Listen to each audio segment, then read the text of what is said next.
नागपुर के लालगंज बारुईपुरा स्थित देवी दुर्गा मंदिर परिसर में रविवार को सकल हिंदू समाज के तत्वाधान में विराट हिंदू सम्मेलन का आयोजन किया गया। रविवार को आयोजित इस कार्यक्रम में बड़ी संख्या में धर्मप्रेमी नागरिकों ने सहभाग लिया। सम्मेलन का उद्देश्य हिंदू समाज को संगठित कर देव, देश और धर्म के कार्यों को नई दिशा देना तथा पंच परिवर्तन का संकल्प लेना रहा। कार्यक्रम में वारकरी नृत्य, नाट्य प्रस्तुति सहित विभिन्न सांस्कृतिक कार्यक्रमों ने आकर्षण बढ़ाया। साथ ही सुबह चित्रकला स्पर्धा का भी आयोजन किया गया। जात पात छोड़ो, हिंदू धर्म भाई भाई का संदेश देते हुए समाज में एकता और समरसता पर विशेष जोर दिया गया। इस वक्त छत्रपति संभाजी महाराज इनके जीवन पर आधारित नाटिका का मंचन भी किया गया। आपण उपस्थित आहोत त्या संख्येने आवाज नाही आला, सर्वांनी इकडे लक्ष द्या। जय जय श्रीराम, जय जय श्रीराम। उपस्थित आजच्या कार्यक्रमाला जमलेले सर्व हिंदुनिष्ठ आणि धर्मप्रेमी, सर्व मातृहृदय, सर्व माझे बंधू भगिनी आणि बालगोपाल, मुलांना इकडे लक्ष द्या। ए बसलेले मुलं इकडे लक्ष द्या सर्व, कोणीही आवाज करणार नाही, 2च मिनिटं बोलणार आहे, 2 मिनिटं लक्ष द्या। आज या कार्यक्रमासाठी मंचावर उपस्थित श्रीमान उदयजी वानखेडे, श्रीमान सुधीरजी, माननीय जयपालजी, सारिकाताई आणि सुनीताताई। आजचा हा कार्यक्रम सर्वांना माहित आहे, सकल हिंदू समाजाच्या वतीने आपण एकत्र झालो। बघा, आजच्या या धकाधकीच्या जीवनामध्ये गेल्या या 5-6 वर्षाच्या 8-10 वर्षाच्या कालखंडामध्ये एक शोकांतिका अशी झाली, मला माफ करा, तुमची माफी मागून म्हणतोय, आपण एक विसरलो होतो। काय विसरलो होतो सांगू शकेल मला कोणी? आपण हिंदू म्हणून विसरलो होतो। विसरलो होतो का? माहित होतं आजपर्यंत, मला माहित होतं की मी कुणबी आहे, मी माळी आहे, मी तेली आहे, मी या जातीचा आहे, त्या जातीचा आहे। पण ज्यावेळेस जर कोणी आपल्याला जात विचारली तर कोणी छाती ठोकून सांगितलं का मी हिंदू आहे म्हणून?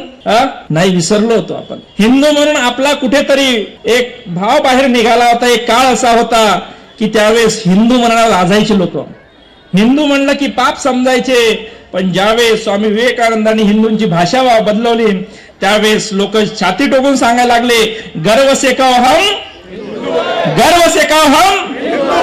बघा, हे सुद्धा वाक्य वापरायला आपला आवाज किती कमी झाला। आज ही गरज पडली की सर्व हिंदू समाजाला कुठेतरी एकत्र व्हावं लागलं। का एकत्र व्हावं लागलं? कारण सर्व आपण भरकटलेलो होतो, हा समाज भरकटलेला होता। पण या भरकटलेल्या समाजाला कुठेतरी एकत्र करण्याचं काहीतरी असं कार्य म्हणून झालं। तर या वर्षी जसं इवलेसे रूप लाविले द्वारी, त्याचा वेलू गेला गगनावरी। राष्ट्रीय स्वयंसेवक संघाला या वर्षी किती वर्ष पूर्ण होत आहे? 100।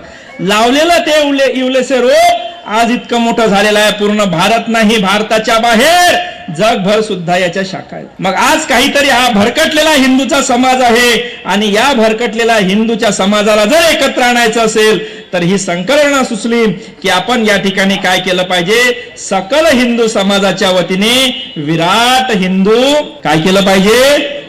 विराट हिंदू संमेलन केलं पाहिजे। बघा, आल्याला या ठिकाणी सुंदर वारकऱ्यांचं नृत्य झालं। आल्याला तर असं वाटलं की जणू काय आपण पंढरीमध्ये आलोय। तो वारकरी नृत्य झाला आणि त्यानंतर जो पावल्याचा कार्यक्रम झाला, खूप छान उपक्रम आहे। कारण आज या पावल्यांची, या संप्रदायाची, या धर्माची या मुलांना जाण व्हायला हवी। या ठिकाणी जर मला वाटते तो आता आपण छत्रपती शंभूजी महाराजांचा एक कार्यक्रम बघितला ना? कसा वाटला मुलांना तुम्हाला? मला सांगा, कसा वाटला रे? छान वाटला? फक्त छान वाटला? ज्यावेळेस छत्रपती शंभूजी महाराजांचा आपण तो कार्यक्रम बघितला, बघा, ज्यावेळेस शंभूजी महाराज या ठिकाणी आले तर मला वाटते बसलेल्या प्रत्येक माणसाचं रोम उभं झालं असेल, अंगावर काटे उभे झाले असेल। का वाटलं असेल की ज्या छत्रपती शंभूजी महाराजांनी त्या यातना सहन केल्या, कशा यातना सहन केल्या असेल? आपण छावा चित्रपट बघितला ना, सर्वांनी बघितला ना? काय यातना होत्या मला सांगा?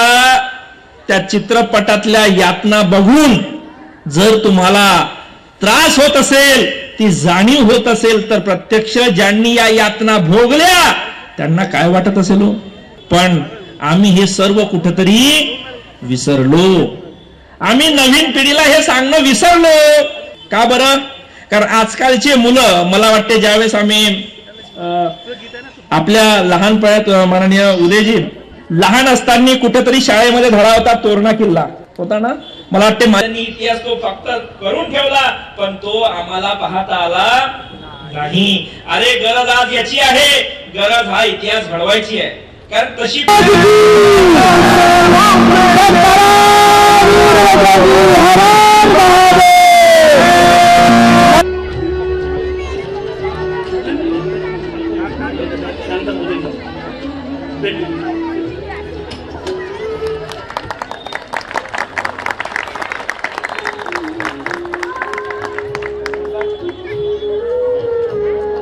त्यानंतर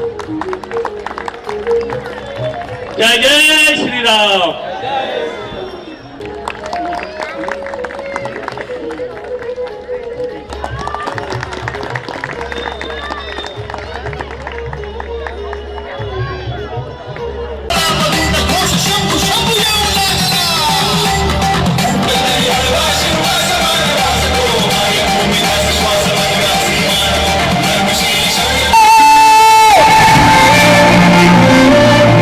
और इस तरह 39 दिन तक यातनाएं सहन करने के बाद भी धर्म ना छोड़ा.